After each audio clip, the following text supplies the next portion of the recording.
and welcome to Horror Rewind. This is Kelly Florence. This is Campbell Florence. And this is Mark Florence. And today we're talking about Babadook. We're talking about the Babadook. Was that scary? Babadook or Babadook? Bubba. Wow, I thought it was the Babadook. I'm sorry. Oh. Did you watch a different movie than we did? Or? Nope. So, I have some facts about this film. First of all, guess what I'm going to read the facts from, friends? Woo, that was our alliteration. Nope. Facts from, friends. Oh, this little book called The Science of Women in Horror. It's Women in Horror Month when we're recording this. This episode's going to come out in March, which there's some hubbub that Women in Horror Month is actually going to be in March from going forward. We'll see, but I say let's celebrate women in horror all year round. Yeah. I agree. This movie came out in 2014. It's written and directed by Jennifer Kent. It stars Essie Davis and Noah Wiseman. It had a budget of $2 million and made $7.5 million at the box office. Now, something that I love about this movie is that it's taking this very horrific, serious topic of grief and motherhood, and we're going to get into spoilers. So if you haven't seen it, go see it. It's how this grief manifests itself into this creature. And this creature is creepy AF. Mark, you didn't realize until we watched the movie that there's a picture of the Babadook hanging in our bedroom. And it never scared you before, but then you wanted to get rid of it? Yeah, I literally never noticed this picture before. And I was doing something, moving our dresser, and I saw this picture, and I'm like, it was the gritty mascot from the Philadelphia Flyers and this other thing. And I'm like, oh, that's kind of weird. And then literally that same day, we watch the Babadook. And you wanted to throw it away or what? So yeah, no, I just didn't want that in our bedroom. Like, that scared the bejesus out of me. And I'm like... And it's like a funny cartoon picture. It's not... No, it's super cute. And I've posted it on social media before. And it's because Gritty and Babadook are boyfriends. And Babadook is like they're like, it's like a gay pride picture, and Babadook is holding a gay pride flag, and Gritty, he has the gay pride flag on his top hat, and Gritty's holding the gay pride flag, and they love each other. I love that picture. I got it off of Etsy. Everyone should buy one. It's super cute. But I saw this movie. I rented it when it came out. I watched it alone on my computer late at night, in the dark, in the living room, and I was freaking terrified. I told Campbell, I'm like, we have to watch this. Yeah. I told Campbell, I'm like, I watched most of this movie, like, through my fingers because I had my face covered. I was so scared. And, like, having to walk from the living room to the bedroom, this is a great feeling. You know it's a great horror movie when you're scared to do a simple task, like walk in the dark. Were you guys freaked out afterwards? Well, I wanted that picture out of our bedroom. Yeah, I think that's fair. Campbell, were you scared? Yeah, well, I don't know. I was kind of scared of, like, I don't know. But I guess there was still some daylight out, so I wasn't completely scared. If we had watched it around, like, I don't know, like 10 o'clock, then I probably would have been extremely nervous and that brings scared. up a point. It doesn't matter when you watch the movie, what part of the day it is. Yeah. And then base it on how scary you think it is. Well, we're going to record on this, so I won't get into it too hardly right now, but we watched Paranormal Activity 3 in the broad light of day, and I have never been jump scared or screamed out loud more in recent memory. Like, Paranormal Activity 3, holy crap. Wait for that episode, friends. It's going to be a good one. Yeah. That's probably the best Paranormal Activity movie of them all. Oh, so good. So this movie is Australian, right? Yeah. Filmed in Australia. And I was just thinking, what other movies are in mainstream, like, American, I don't know, like, society that are Australian? Do you know of any? Well, there's that one called Australia. Crocodile Dundee. But those were made... Was this movie made for an Australian audience? Yes. Okay. So, yeah, Australian filmmaker. Yeah. But I'm just trying to think of a movie that started in Australia and then made its way over here and got mainstream success here like this. I can't even think of any, but... Oh, well, I'm sure there are. But yeah, I don't know. I love the opening sequence. Now, we're getting into major spoilers. if you didn't know the Babadook had a boyfriend, his name is Gritty. I guess that was a spoiler, and I should have not spoiled that. But this opening scene is Essie Davis in a car, in labor, on her way to the hospital. They get in a car accident. Subsequently, her husband dies, and but there's this really nice transition shot where she's falling after the car has rolled, and then she falls into bed, and it's really beautiful filmmaking. Yeah. Was that shot also in Happy Death Day? Yep. Yeah, same shot. I wonder who stole it from who. Well, Happy Death Day came out a few years later, so yeah. Okay. And Christopher Landon, another brilliant filmmaker, so I love it. I love them both. I think that this is a great setup. The little actor, Noah Wiseman, he was really 6 years old when they filmed. He really was in first grade. There's a lot of really heavy tones and scenes where his mother is yelling at him and like attempting to kill him. And when we were researching this for our book, we discovered that they actually didn't have him ever. They didn't have any two shots in those scenes. It's just like a close-up or a one shot of each actor. He was not on set for those rants, and thank God, because can you imagine? I mean, I know actors realize it's fake, but the actual trauma that could result from that, I can't imagine. And also, fun fact, Danny Torrance, the actor who played Danny Torrance in the original Shining, he also was not on set when Jack Nicholson was saying mean things to him. So I think that's good. Yeah, I mean, to me, it's crazy. These young kids are such good actors. You kind of take it for granted, but when you take a step back, like you just said, and like think about it, it's like, wow, they have to think about these things. Like they can't be yelled at and like almost killed, because that would actually be traumatic. Yeah. Even for a regular aged actor. Yeah. And we talk about that in our upcoming book, The Science of Serial Killers, and how acting in these like really extreme situations, or method acting, or even if you're not method acting and just regular acting and having to go to these emotional places, that can be dangerous. You know what is another freaky thing that starts happening? They're eating soup, and then all of a sudden there's glass in her soup. Do you remember this? Oh, yeah. And yeah, so she bites down on it with one of... I think we should establish that Sam is an extremely troubled kid. Oh, yeah. And he's a terrible, misbehaved child before we start talking about other stuff. Yeah. And in retrospect, like, maybe he is really misbehaving and stuff, but I think that he's just trying to survive, and he's just trying to keep his mom safe. Yeah. I don't know. I know they're all going through a lot, but this kid he's a handful. He makes our kids look like angels, and that's saying something. No. You guys, you're well, I mean, yeah. No, everybody's perfect. I guess it's because my view of him shifted. By the end of the movie, I saw him as, the total victim, and I felt so sorry for him that I can't even remember him being bad in the beginning. He changed a lot throughout the movie. Yeah. They kind of reverse roles a lot, so. Yeah. My favorite meme that came out of this movie, of course, it's just the still meme. The first panel, or the first shot is, why can't you be normal? And then it's, the still shot of him screaming in the back seat. That's so good. It's so funny. But obviously it's like really sad, but it's a good meme. Yeah. Yeah.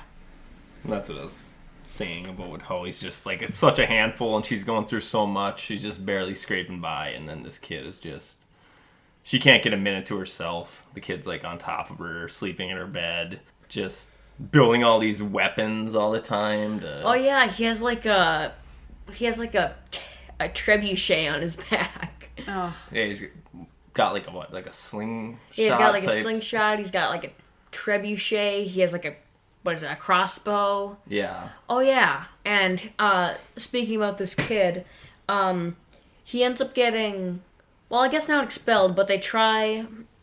Pretty much, the teachers want to put him. I think he does get expelled. They want to put him in a special situation. Yeah, into like a. And the mom takes him out of the school. That's what it was. Yeah. Yeah, Yeah. They wanted to do this because he brought the crossbow to school because he's paranoid about the Babadook. So now I want to say that they do an amazing job showing what this single mother, I mean, can you imagine what she's going through? So she's got this handful of a kid. She works full time. It looks like she's a nurse or a PA at a, is that what you call a PA? At a nursing home. And it's very... Assisted living facility. Yeah, assisted living.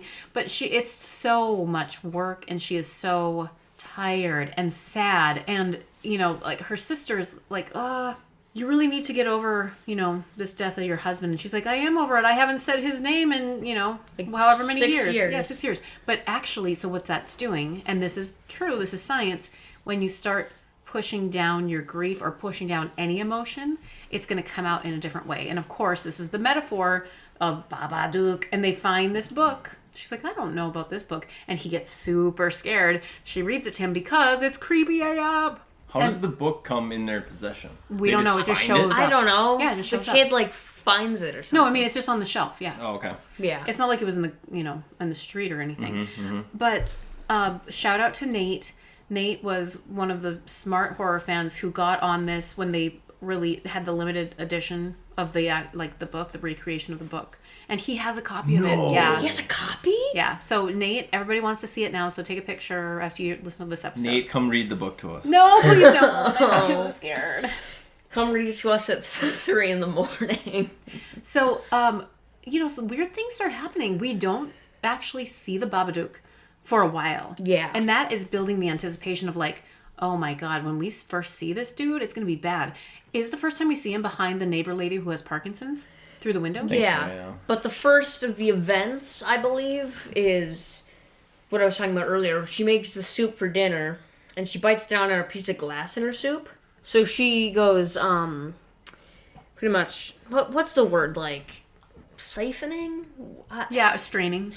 Straining her kid's soup to get all the glass out. But the thing is, there is no glass in his soup. All the glass is in her soup. Oh, God. And there's like a cut to like a little bit later, and you see the pile of glass that was in hers. And so she just assumes this kid is trying to kill her. And hey, it happens. Like, so that's creepy on its own if that was actually happening. But it's Babadook. So ever since we watched this a couple days ago, we've been straining all our food. No, we haven't.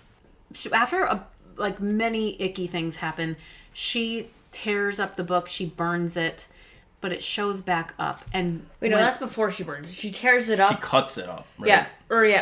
She tears it up. Sorry. Cuts it up. If I can talk about the book for a second, it's actually a pretty cool book. It's like one of those pop-up book with all those different things that move, and it's really cool. But it says some pretty disturbing things in it. I know what I was gonna say now. I mean, before she burned it, she tore it up, but then it came back repaired, and there's new pages in it now. And it actually, she's a character. It shows the Babadook over her in bed. It shows her killing the dog, and killing the son, and killing herself. And that's when she goes to burn it, because that is creepy. Can you imagine if a book showed up on our doorstep and like showed us doing anything bad? Yeah. Uncouth.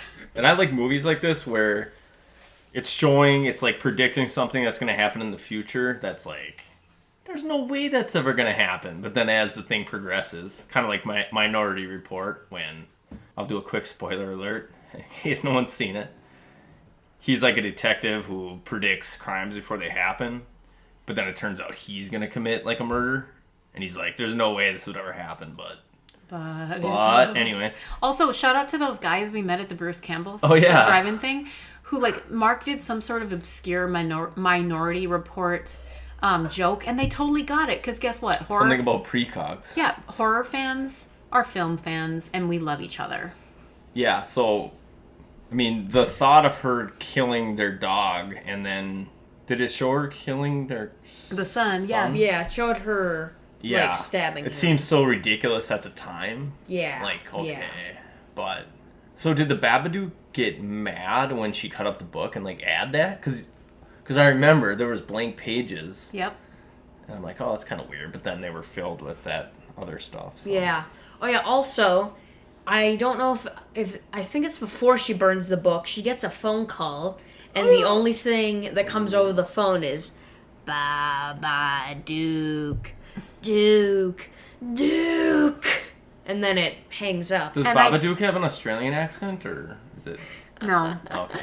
It's just sort of old-timey, which, speaking of, a lot of times the mom, especially when she's going through her insomnia and staying awake late to try to protect her and her child, she's watching old George Méliès films, like silent films, and old-timey cartoons and everything. Yeah. And so I feel like, also, the writer and director, used some George Méliès in-camera effects to create the Babadook, which is super cool. And so then she brought that in as that element of like what she's watching on TV and how it's probably affecting both of them mentally. Mm-hmm. And a big thing that we talk about in the chapter about this movie, in our book, The Science of Women in Horror, is folie à deux, which is a madness shared by two.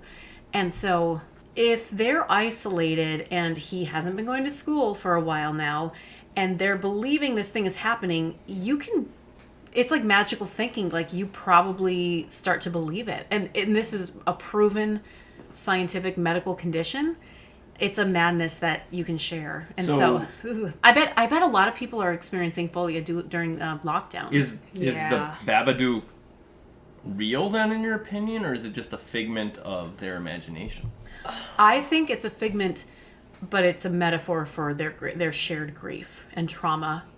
And so I think they really are experiencing folie à deux, and it's a metaphor. Yeah. I don't know. Wow. But also, Babadook's Gritty's boyfriend, so both things can be true. Yeah. Do you remember, there's this scene, and we start to think, oh no, she's losing it, or the Babadook's really messing with them, when she sees bugs coming out behind the refrigerator wallpaper. Cockroaches. And then CPS, the equivalent to CPS in Australia, happens to show up, and she's like, I was cleaning up this hole behind the refrigerator, and there is no hole there. And it's like, and you just know, like, oh no, everything's going to go south. Oh, yeah. And they literally say, like, we're coming back in a week, and if this isn't fixed, like, bye. But, of course, it does get fixed, because a lot happens. And she has, like, a bad tooth. Like, she has this toothache that's just driving her crazy. That's from her biting down on the glass. Oh, that's from the glass. Yeah. The tooth that she bit down on is sore and hurting. But it's also... that's also a metaphor for, like, her growing pain and anxiety and everything, because it's just driving her. She's she's, like, going insane. It's compounding, yep. Yeah, because he just, like, keeps... It's like picking at a scab or something. Yeah, like picking at a scab. And then eventually, she literally pulls her own tooth out. With her bare hand. With her hand, not even like a pliers or... Oh, yeah, God, that's a good scene. She just puts it in her mouth and rips out her tooth. That's tough to watch. Now, they keep doing, or Jennifer Kent keeps doing these really awesome shots, transitions between night and morning. And, she's, in the meantime... gotten him some sleeping pills, and that's not going well. Oh my God, he like pukes in front of the CPS people. Remember, he's like, I don't feel well because of the drugs Mommy's given me. That's not a very good impression, but basically, and then he's like, I think I'm going to vomit. And it's so disturbing. And it's like, if as a CPS agent you walked into this house, there's no way you would think that this mom's going to get it together. But spoiler alert, she does.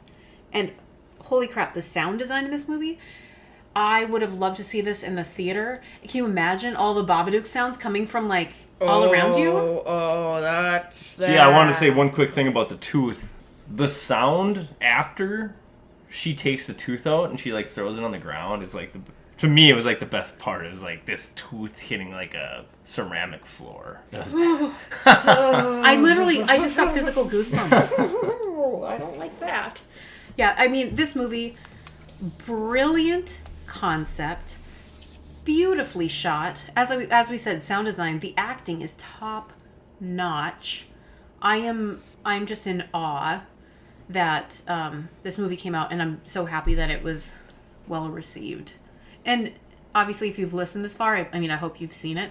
If you haven't and you're still listening, we can't possibly spoil your experience because it's going to be amazing. But I just wanted to throw that out there. I also like the scene because Amelia, the mom, is like really struggling and stuff, and she goes to a birthday party with these like suburban. I don't know if Karen is an appropriate term anymore, but kind of like Karen's. But and also to mention that's her sister, yeah, and then her niece's birthday party. Yeah, and all these like suburban type moms with like perfect lives are there. Oh my god, yeah. And I can't remember. They say something about her husband dying, and like she just like freaks out on one of the ladies. Yeah. And you know that's also like obviously something you don't fully realize until later. I mean, I didn't. Maybe people caught on to it earlier than I did. But since her husband died on the way to the hospital when she was in labor, that means her son's birthday is also her husband's death day. And so they mention, like, he's always celebrating his birthday early with his cousin. And it's like, okay, I mean, that's fine. Probably because it means she has more friends and then he'll have, you know, people at his party because he doesn't seem to have friends. But it's because, of course, she doesn't want to celebrate on the day of her husband's death. Like, that is so dark. And how has that grief and that trauma manifested itself into this kid's psyche? And, like, he has to feel like, I mean, it's almost like a lot of movies will, you know, talk about how the mother died in labor. And so then that child feels guilty because it's almost like they killed their mother. You know, because they were born. And so this is almost the opposite of, well, my dad is dead because my mom was in labor. You know, so it's I like how it flips that narrative. It's the opposite of what we're used to. So what you just said reminded me of a story I just heard where I believe a pregnant woman somewhere in the United States had COVID and she was in a coma. Oh my god, I just saw that, yes. And she ended up giving birth while in a coma, and then when she came out of the coma, she hadn't met her child yet. She met her baby. Yeah, I don't know more details. I haven't actually heard this story before that. Yeah, it was just like today or yesterday that it came And then out. another story was some guy in London in like last March or February. He went into a coma and he like just came to, so he had no recollection of like anything that had happened over the whole thing. Oh no. What do you crazy. say to him when he wakes up? It's like, all right, so here's what happened. There's like a global pandemic. There's a new president in the U.S. Almost there wasn't, though. They're almost... Oh my goodness. It'd be a lot to explain. I mean, I guess it happened. You'd have to like give them like a week of history lesson about what they missed. Kind of happened slowly, so kind of used to it now. But for somebody who's just like thrown right into it, they'd be like, "Well, that progressed quickly, escalated quickly." So the first thing I noticed is the mom, Amelia, looks like this lady I work with. So I just thought I'd mention that. Shout out to Mark's coworker. I won't name her by name in case she gets embarrassed. That's fine. I always talk about this, but the Babadook is terrorizing this family, and what she says, oh, this book is like terrorizing us. She goes into the police station to like tell the cops about it, and they're like, oh, where's the book? She's like, no, I burned it. And it's like, they're like, okay, this lady's just crazy. To me, that would be the most infuriating thing, is like if you're telling the truth, but it sounds so ridiculous that everyone else is just like, come on. Yeah. It's like how the person who's telling the coma guy right now is feeling like, no, this actually happened. He's like, I don't believe you. Yeah. It's true. It's true. Just some examples of this kid's behavior. He's not like a bad intentioned kid. Maybe just stuff happens to him. So he's at this birthday party and he doesn't really get along with other kids. So he's just up in this treehouse by himself. And then the girls whose treehouse it is... The cousin. The cousin. His cousin Denise. comes up and says, you can't be in here. This is like my treehouse and all this. Oh, and it's like only for people who have dads or something. I know. She's being like, your dad's dead.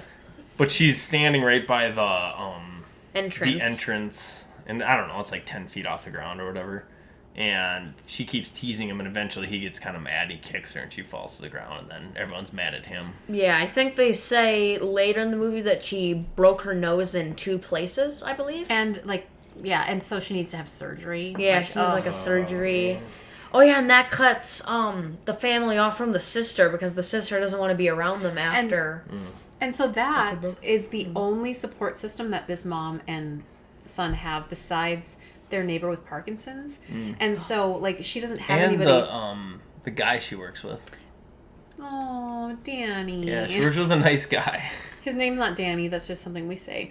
But he wants to date her, but then, the son is weird when he comes over, remember? Yeah, and then all of a sudden the guy's gone, right? Yeah. I think he just disappears from the entire movie. Yeah, because he's like, I'm out. He ghosted him. And she lost her job, remember, because she called in sick because she hadn't been Do you think that guy was the true Babadook? No. Do you think he put the book back together? Oh, gosh, No. Dad. Okay, you have such bad taste. Coming up with theories. No. Stop theorizing. You can write a fanfic about that if you want. I wonder how much Babadook fanfic there is. Let's not go down that rabbit hole. No. I just don't think so. Don't Google But you that. know what? So speaking of Cobra Kai, I was Nobody mentioned Cobra Kai. I know, that was why it's a funny segue. I was like, I bet there's a ton of Cobra Kai fanfic. I only found 14 fanfics, and 12 of them are between Daniel and Johnny. I don't want that fanfic. I mean I do, but I don't ship them. What do you want? I want just more stories. No. Yes, I want Marco Karate. No, I want Daniel and not Daniel. Sorry, I want Johnny and Allie alternate ending to their night, or I want Elizabeth Shue. Yeah. Oh yeah. But I obviously I'm the biggest John Locke shipper there is, meaning from Sherlock, John Watson, and Sherlock Holmes. So it's not about the slash fic. Give me a good slash fic any day. I just don't ship Johnny and Daniel. Maybe I should read some fic and maybe I'll start. I don't know. Anyway. Yeah. So Mark, you write that fanfic about that dude. We don't know his name. I'll try to find that. So I think when her relationship with her sister went sour, that's because she seemed pretty normal, like she had it together. Oh yeah, that escalated. And she was kind of flaking at work a little bit, but the guy, we'll call him Danny because we don't know his name, was covering for her kind of. And one day she was feeling bad or sick or whatever, and he let her go early, and he covered her shift. But she ended up just spending the day by herself instead of going to pick up Sam. But then her sister's like, we've been calling your work all day. Where were you? So it still turned out bad. But just at the snap of a finger, it's the tables turned. The mom turned into the crazy, unpredictable one. And then Sam had to pick up the slack and support his mom. So oh my God, I feel so bad about that. And also, all I kept thinking was, think about all the poor kids who may have a single parent who is not doing well emotionally or physically or mentally or because of an addiction. And they end up, having to get themselves on the bus in the morning, so to speak. Mm-hmm. I know not everyone's in school, or cook themselves dinner at night or whatever. That is the true horror and sadness of the situation. And a lot of this was lack of sleep, I believe. The mom or Amelia had a really tough time sleeping because Sam was always in the bed. But then of course she's trying to stay awake because she doesn't want the Babadook to show up. Yeah. And then something, I don't know, they didn't really explain it, but she kept oversleeping. It would be really light. She'd be hiding from the Babadook, and all of a sudden it'd be 11 a.m. and she had to be at work at 7 or something. Well, I think part of it was she was staying up so late in order to prevent the Babadook that by the time she fell asleep, she's just doing a normal sleep schedule for 8 hours or whatever. She was staying up too late. I don't know. It's also probably a metaphor that I didn't get. Yeah, but you're supposed to get 8 hours of sleep, go to bed at a reasonable hour. So anyway, I think a huge turning point, and it's a prolific scene that I just love, is when she gets into that bathtub fully clothed, and then Sam comes to check on her, and then she takes him into the bathtub fully clothed. Like, there's something just off. That's so something icky. off about being in a bathtub, like, fully clothed. Yeah. It's just weird. And she was just, like, and just sitting there, yeah, like, silently. Not like, I need to soak these clothes and I'm washing myself. Like, that spilled, might be. Yeah. No, it was, but I think right before that, which could answer my question from earlier, it, like, looked like she actually inhaled, like, the spirit of the Babadook. Yeah, no, she did, yeah. And then she, like, literally, like, just changed hard and got really weird. So I think, like, you know, she literally breathed in the Babadook, and it's like the grief. She's like actually letting the grief come out now, even though it sounds like the opposite. She's letting the Babadook in, but that means she's letting the grief out. And so she is full on scary AF, and I am terrified for Sam. And like you said, the tables totally turned. Terrified for Sam the entire time. And you do not feel safe. And then he tries to call the neighbor to help, and she's like, get up. Like, why did you do this? Remember that? That was so sad. And then she takes scissors and cuts the phone line to even further their isolation. Yeah. And then she locks every door and window.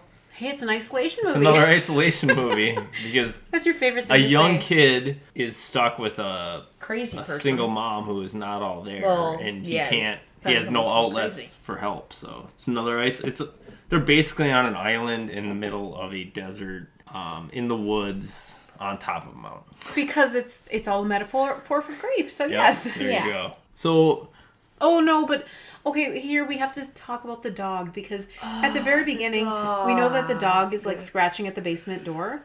And it kind of reminded me of that scene in Scare Me because there's like that creepy basement. We have to mention it. The dog reminded us of Crosby.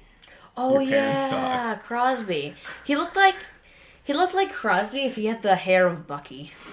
But we've come to find out, and we're like, what is the dog scratching at that door for? We come to find out it's literally where she is holding all of her grief because it's all of her dead husband's belongings.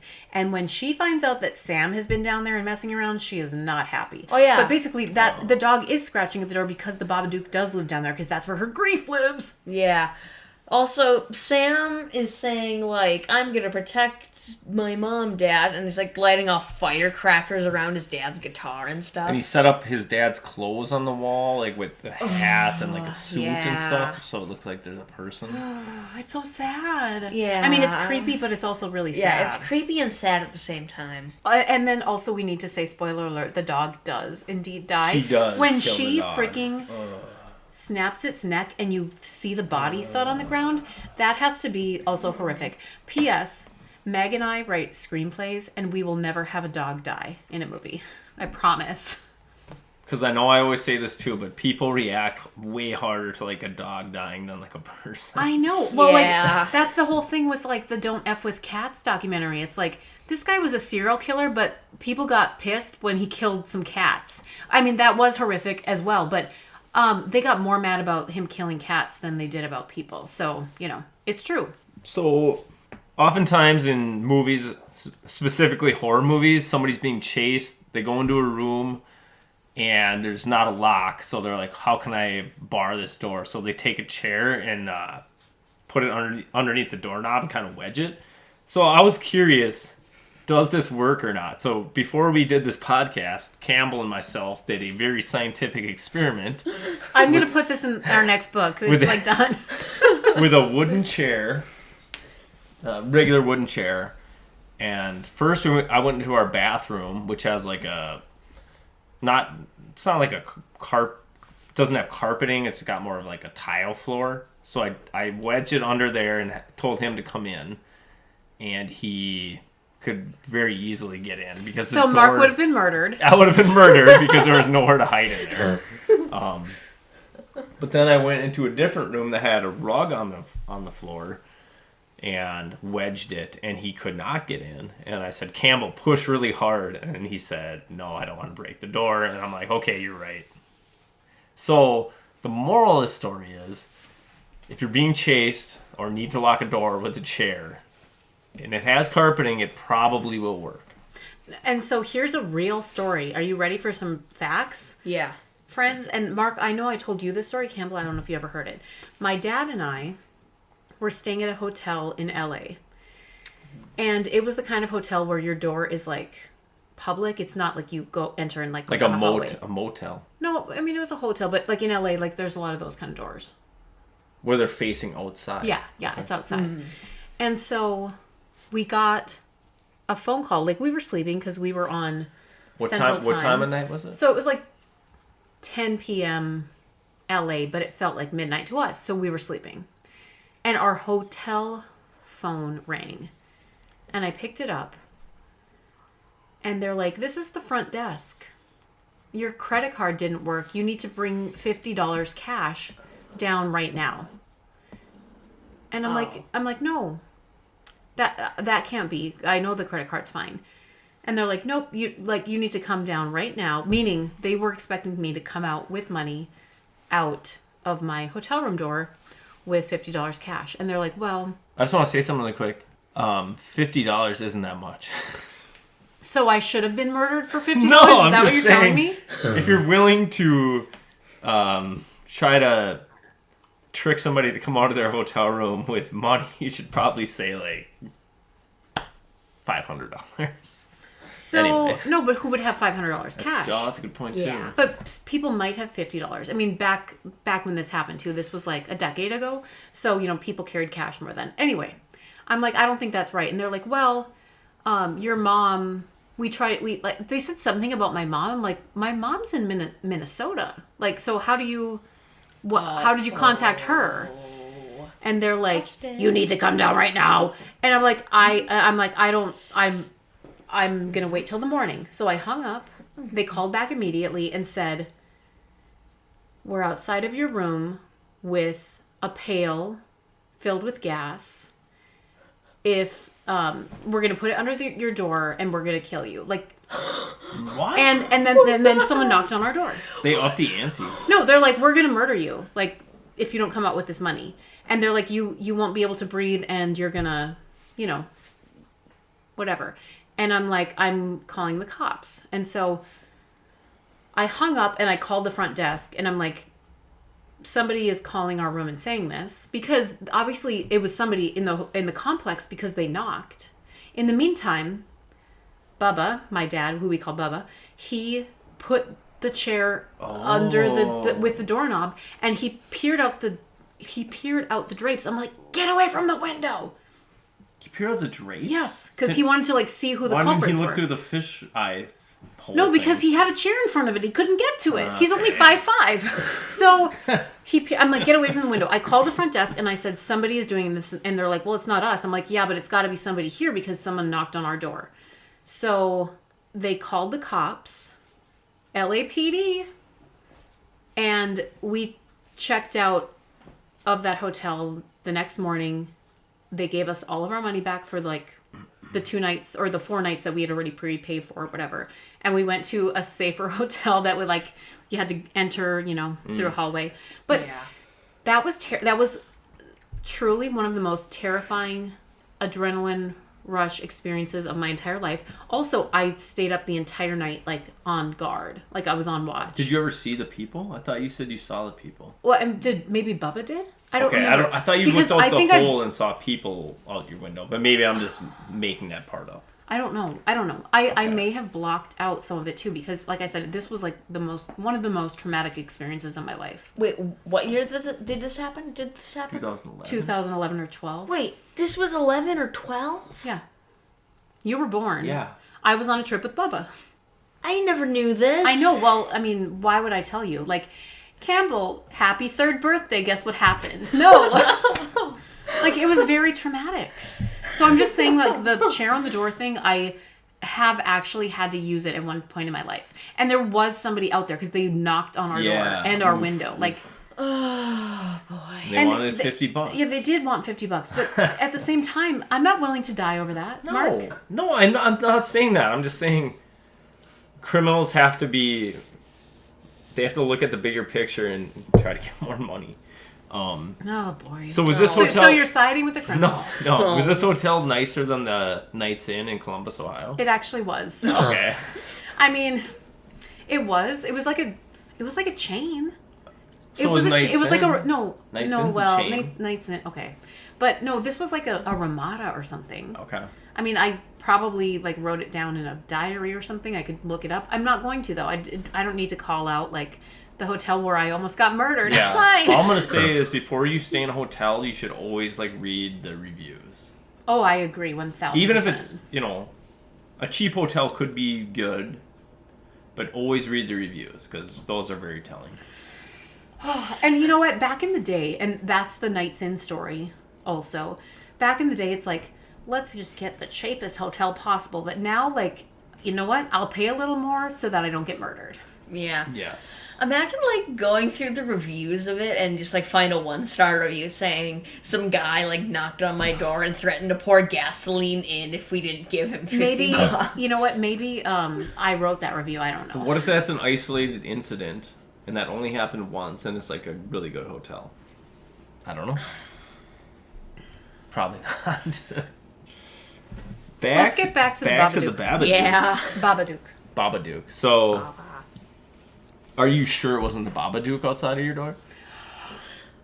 Da-da-da. This has come full circle, you guys. Maybe it was my grief manifesting itself and trying to murder me that night. About to pour gasoline under your door. Okay, fun fact. No. This was literally the same time of life, I remember, when that happened, that I was playing Scrabble a lot on my Kindle. And okay, thanks. And I was watching Smallville, the series, on actual DVDs, because that used to happen. So Campbell just gave me the saddest look. This is a perfect like, segue, Danny. Because I'm sure you probably had a BlackBerry back then, and I believe in this movie they had BlackBerries. Yes, I had my BlackBerry.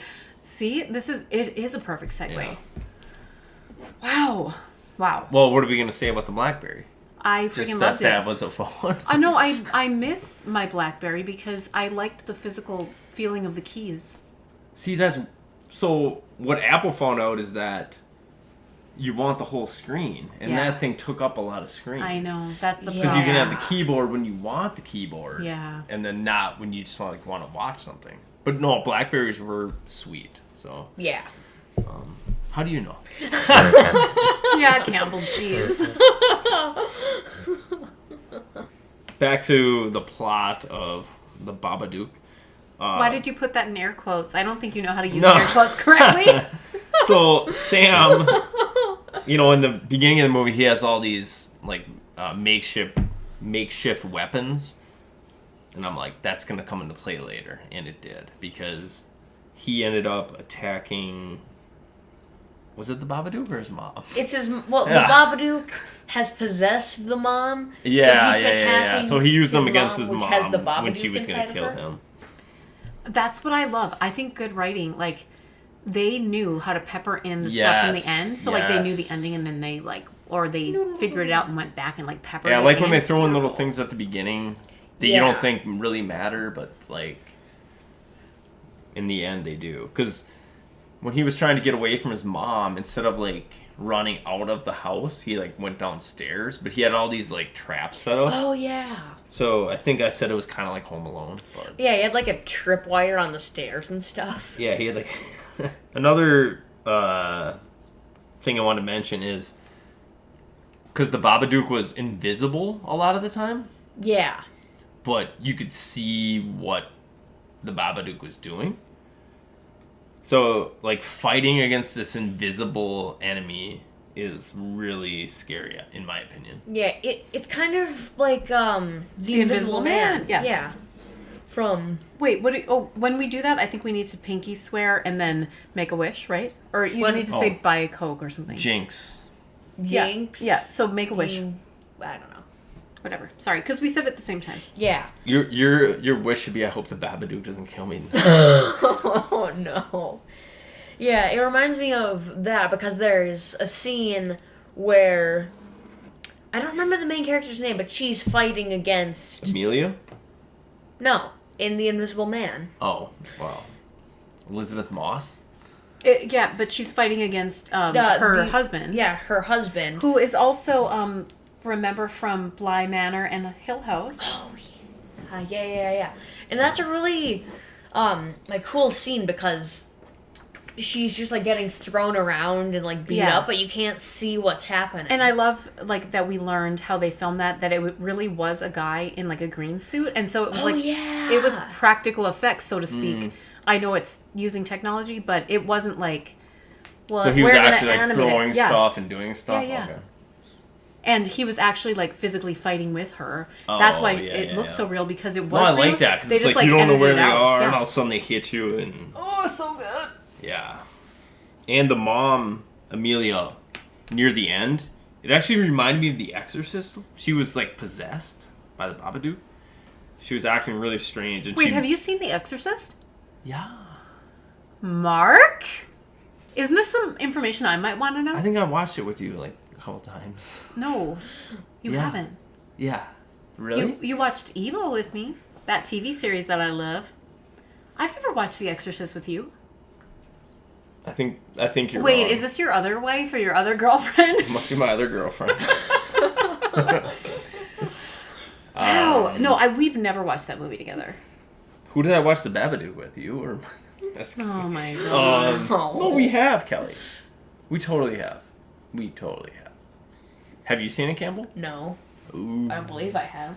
But yeah, it reminded me of that. She was just like possessed, and she moved just kind of weird, kind of like, what's the person's name from The Exorcist? Reagan? Well, whoever was possessed. Reagan? I don't think you've seen this movie, because you would know Reagan's name. I've seen The Burbs, and they reference The Exorcist in that. That's what you're thinking of, Mark. No. You've not seen The Exorcist. I don't think you have. I have. I don't believe you. I think you're just trying to like gain some cred with me. But the scene from The Burbs where they're like, what is it? And then she turns her head and she's like, blah! She just pukes on everybody. Yeah. That was actually pea soup, and Linda Blair still can't eat pea soup to this day. Seriously? Yeah. Oh, boy. You'll find that fun fact in our first book, The Science of Monsters. Oh, gosh. You know what? I'm a plug machine. Shameless promotion. Yeah, I know, but I believe in our books, and so sorry, not sorry. The only other thing I had was from the beginning of the movie. She's at work playing bingo with her patients, but she's just... Oh, it's a dementia ward. Yeah, in the dementia ward. But she's just saying a number. She's not saying like B12. She's just saying 12. So I was just wondering if in Australia is bingo different? Maybe. Look it up. Look it up, Mark. Yeah. Oh, yeah, she's also making fun of them because she's just like calling out numbers that's not on there. Like at one point she calls out like 5,000 at the end. Yeah. Well, nobody's really paying attention. No, because they don't understand. But also then... No, Dad, one of her coworkers is like, or boss or whatever is like shamefully looking at her. They're I'm saying none judging of the people her. playing I know, are but I'm saying attention. there is someone watching her do this that can remember that this happened. Yes, thank you. How do you play bingo in Australia? There's a video. I won't bore you guys with it. Why don't you just say... I think it's different. Just say, is bingo different in Australia? No, because they just have numbers on this thing. So, Mark... And it looks like there's only three rows? I don't know. Mark, maybe we were all wrong. Maybe Amelia... No, but I think she was doing shady things, because why would her boss look at her like that? Here's my vow to the listeners. Kind of like I sort of did it tonight with the chair experiment. I'm not just going to bring up questions on this podcast. I'm going to bring up questions and provide answers. Because nobody likes somebody who just...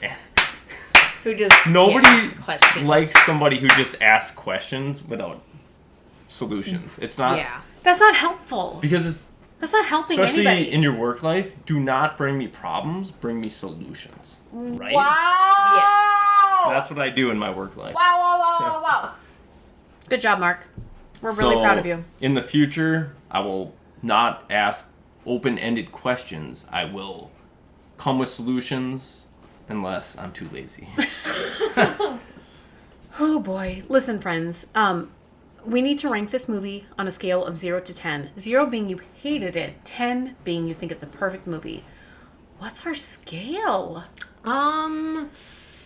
Babadook top hats? Yeah, either Babadook top hats or Babadook books. Ooh, let's use the books. Let's use the books. Oh, yeah, like a row of book. books on a bookshelf. Pop-up book. So how many Babadook books do you give the Babadook, Campbell? Me? I give it 8. This was a really good movie. It was really scary.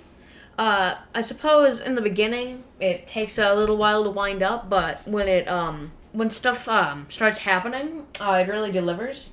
And one part that we didn't talk too much about is the neighbor with Parkinson's, which is my favorite character in the movie, because he's just trying to like help them all the time, and the mom, when she's possessed by the Babadook, is just shutting her out.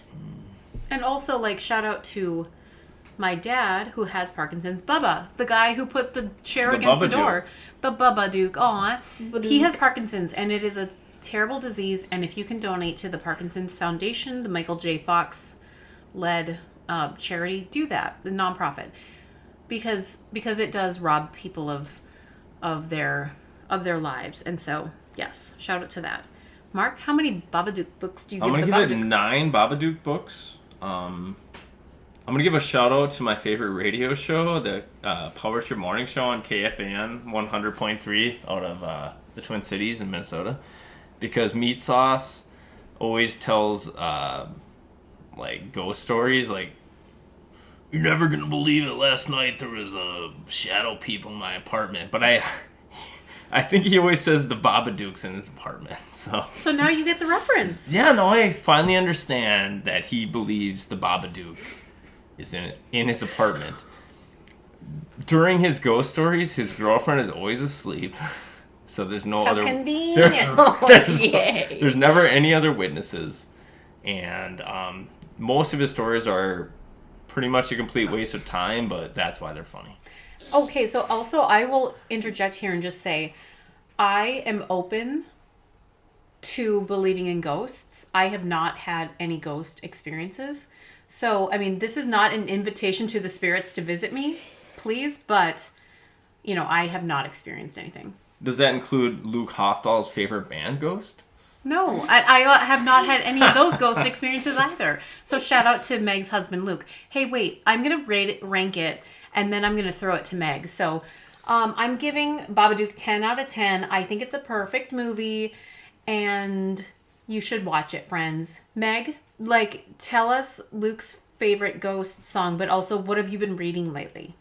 Hello, it's another spooky rendition of Meg's Horror Book Corner, and I'm so glad you're here because I like talking about books. I hope you like listening about books. Okay, so I'm actually going to talk about 2 books today because they're both short little novellas, and I read them both really quick, and I thought, why not talk about them both today and give you some double trouble of horror. Both male authors, and I've already gone on and on about how I'm like fangirling really hard over Keelan Patrick Burke. I love his writing. I love his storytelling. He just has a way of really getting down into that emotional core of the character, and that's always big for me. So I read a novella of his called Blanky. He has so much work. It's hard to really know where to begin and what book to read of his next, but I was having a conversation with somebody on Twitter, and they recommended Blanky. And if you look at the cover, it's like hard to resist. It's a nice creepy crib, and I mean, it kind of made me think of Servant, the TV show, and I was like, okay, I'm in. It gave me such a great sort of shocking moment, and if you've read it, you know what I mean. I was not expecting that, and he builds up to that moment very well, and so that was a treat, and it's what I'm looking for in horror. He's really good at taking, again, like I said, that emotional resonance with the character and melding it with just good old-fashioned scare the pants right off of you horror. So Blanky, I think it's like $6 for a paperback or so on Amazon. And also a lot of his work might be compiled in like different collections, so you could also look and see if it's in a bigger collection. And it's really, there's trigger warning. It's, the grief of these people in the story. They are grieving the death of their baby, and so that is definitely poignant. I'm a mom, so those things always hit me now differently than before I had kids. But Oh my gosh, so well written. The other book, I recommended this on Twitter. It's my first book I've read by Jeremy C. Shipp, and it's called The Atrocities. And it's very, it has, you know what? It has another great cover. It's a creepy house with like a hedge maze that kind of makes you think of The Shining hedge maze. And the way I described it on Twitter was Turn of the Screw meets Clive Barker. So if that doesn't convince you to read it, I don't know what does. But yeah, he has this very distinct voice. And you know, this is not his first book as far as I know. He has written a lot. He is a Shirley Jackson nominated or winning author. Sorry. I'm not sure. I need to look that up and verify. But I know he's at least nominated, if not he has won a Shirley Jackson Award. And you know, you definitely feel that like gothic element, like I said, that sort of turn of the screw feeling. And of course also the novella takes place in a house that, you know, feels like it could be also the house from Bly Manor. But on top of that is this very visceral Clive Barker type horror that doesn't always necessarily make sense right at that moment, but it's leading to a larger meaning. I found it very dreamlike. I mean, he does have a lot of dream sequences in the novella, which sometimes I complain about, I don't love, but I felt like for this particular novella, it worked. And I mean, I couldn't say anything better about it, could I? Turn of the Screw meets Clive Barker.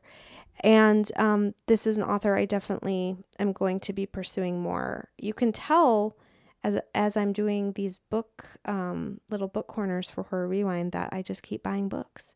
So if you have any suggestions for me, if you've written a book or you have a favorite book, make sure that you DM me on Twitter or email horrorrewind podcast@gmail.com, because I love to hear recommendations of all the horror.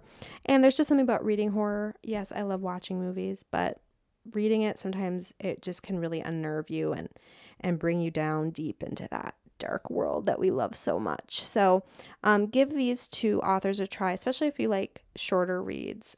These were both like 1 or 2 sitting reads, which is really fun. I like to sort of break it up between big, heavy novels. So check out The Atrocities by Jeremy C. Shipp. Great horror imagery. And check out Blanky by Keelan Patrick Burke. Great emotional character. And just both of them are fantastic. So there's just more horror for you to try out. Bye. Thanks, Meg. Okay, so it's March 2021. It's been a year, friends, but we're still here. We haven't missed a week because we're not weak. That was a good. That was thing, good. Right? Like, that was good. That was a good one.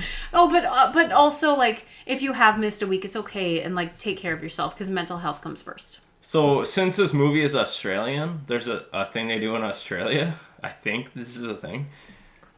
Somebody says Aussie, Aussie, Aussie, and then, oi, oi, oi. And then the other people say oi, oi, oi. So let's do that right now. We just did it. Let's do it again. Aussie, Aussie, Aussie. Oi, oi, oi. Aussie, Aussie, Aussie. Oi, oi, oi. Yeah, there we go. Wow. Shout out to our listeners in Australia. Wow, this whole episode was a journey, friends. So thanks for sticking with us. Until next time, we'll see you in the horror section. See you in the horror section. Goodbye. Bye.